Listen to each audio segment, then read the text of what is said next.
নমস্কার বন্ধুরা, কেমন আছো? আশা করছি সবাই ভালোই আছো। আজকে আবারও চলে এলাম একটা নতুন ভিডিও নিয়ে। আজকের ভিডিওটা হচ্ছে আমাদের বাড়ির একটা বড়ই অনুষ্ঠান বললে চলে। যেই দিন আমরা সবাই একসাথে খাওয়া দাওয়া করি, প্রচুর আইটেম হয় বাড়িতে, প্রচুর রান্না হয়। যেরকম আমাদের বাড়িতে 15 রকমের ভাজা হয়, যেরকম বেগুন, পটল, আলু, তারপরে নারকেল, কলা, প্রচুর 15 রকমের সবজি আমাদের ভাজা হয়। এটা আমাদের নিয়ম। এটা নাকি আমার দাদু ঠাকুমারাও করে আসছে, তাই সেই অনুযায়ী আমার মায়েরাও একই করে, এই 15 রকম ভাজা। তারপরে তার সাথে থাকে হচ্ছে চালতার ডাল। উফ, যা সুন্দর খেতে! তোমরা যে যে খেয়েছো নাহলে জানবে না যে চালতার ডালটা কতটা সুন্দর হয়।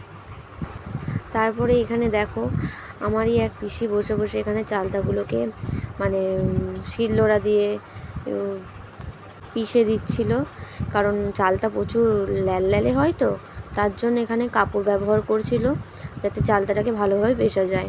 এখানে আবার দেখো, মানে এত পরিমাণের লোক হয়, আমাদের বাড়িতে 5টা নারকোল করেছে, তারপরেও কম পড়েছে। বাপি এত নারকোল মানে ছাড়িয়েছে, তারপরেও এত নারকোল থাকা সত্ত্বেও 1 গামলি নারকোল কম। তারপরে আমি এখানে পটলগুলোকে ভেজে নিচ্ছিলাম। পুরো ভিডিওটা নেওয়া হয়নি। আজকের ভিডিওটা এইটুকুই। সবাই ভালো থাকবেন আর চ্যানেলটা সাবস্ক্রাইব করবেন।